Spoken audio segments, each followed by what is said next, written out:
আপনার দুর্বলতাকে শক্তিতে পরিণত করার ক্ষমতা একমাত্র আল্লাহ আলাই রাখেন। তাই তার কাছেই প্রার্থনা করুন।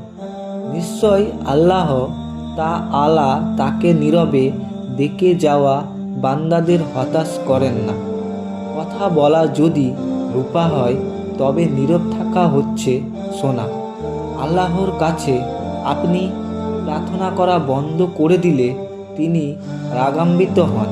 অথচ আদম সন্তানের কাছে কিছু প্রার্থনা করলে সে রেগে যায়। যে বিষয়ে মনে খটকা লাগে সে বিষয়টা যতটা সম্ভব এড়িয়ে চলুন।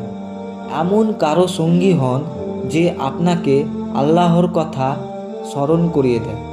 যদি কেউ আপনার প্রভু আনুগত্য পছন্দ না করে, তবে আপনারও তাকে পছন্দ করার কোনো যুক্তি নেই।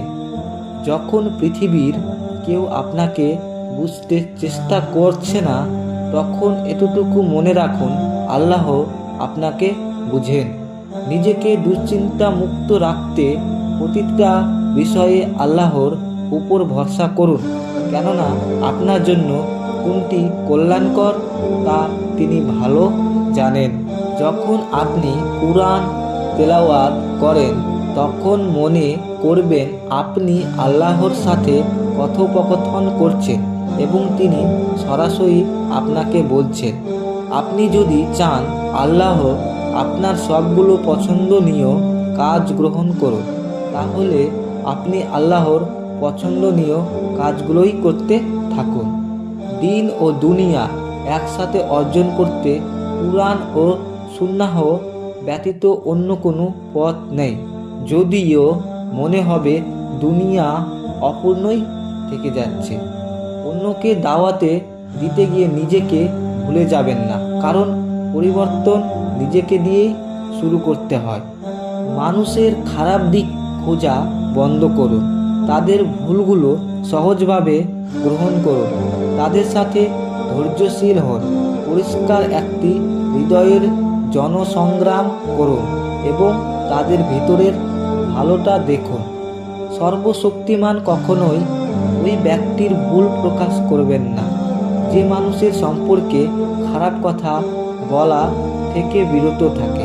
তাই অন্যের পাপ প্রকাশ করা বন্ধ করুন।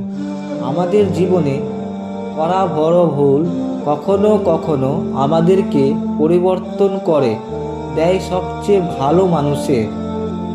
মাঝে মাঝে দুঃখের দ্বারা আমরা এমনভাবে দগ্ধ হই যে আমরা ভুলে যাই এমন অনেক বিষয় যা আমাদের সুখী করতে পারে। কিছু সময় নিয়ে সেগুলো সম্পর্কে চিন্তা করুন। সন্ত্রাসবাদ কখনোই কোনো ধর্মীয় অধিকার নয়, আর ইসলাম সবসময় সাধারণ মানুষ হত্যাকে ঘৃণা করে। তাই কেউ চাইলে এসব হত্যাকাণ্ডকে ইসলাম করতে পারে না। আপনার পাপগুলো আল্লাহর দয়া থেকে বড় নয়। আপনি যদি আপনার মূল্য সঠিকভাবে বুঝতেন, তাহলে কখনো ইচ্ছাকৃতভাবে পাপ কর্মের লিপ্ত হতেন না। সত্যিকার বন্ধুরাই জান্নাত একে অপরের প্রতিবেশী হতে চায়। সে কি পেল যে আল্লাহকে হারালো? সে কি হারালো যে আল্লাহকে পেল? আপনি যদি ইসলামকে চর্চা না করেন, দয়া করে ইসলাম সম্পর্কে কিছু বলতে আসবেন না। যদি শরীর পরিদর্শন বেপর্দায় হয় আধুনিকতা, তাহলে পশুরাই সবচেয়ে বেশি আধুনিক। নারী পুরুষের জৈবিক ভালোবাসা প্রমোট করতে হয় না, এটা এমনিতেই সৃষ্টিগতভাবে প্রমোটেড, এটাকে বরং কন্ট্রোল করতে হয়। সেকুলাররা যৌবনতাকে প্রমোট করে আর ইসলাম কন্ট্রোল করতে বলে। উভয়টার ফল ও পরিণতি সবার সামনেই পরিষ্কার। লোকের প্রশংসায় আনন্দিত হতে এবং লোকের নিন্দায় দুঃখিত হতে আপনার অন্তরকে প্রশ্রয় দেবেন না। কখনো কখনো আল্লাহ আলা আমাদের ভোগান্তিতে ফেলেন, শুধু এই জন্য যে আমরা যেন তাকে স্মরণ করি। আল্লাহকে ভয় করো, কেননা যে তাকে ভয় করে সে কখনো একাকিত্ব অনুভব করে না। আল্লাহর প্রতি আপনার ভালোবাসা যতই বৃদ্ধি পেতে থাকবে, দুনিয়ার প্রতি আপনার ভালোবাসা ততই কমতে থাকবে।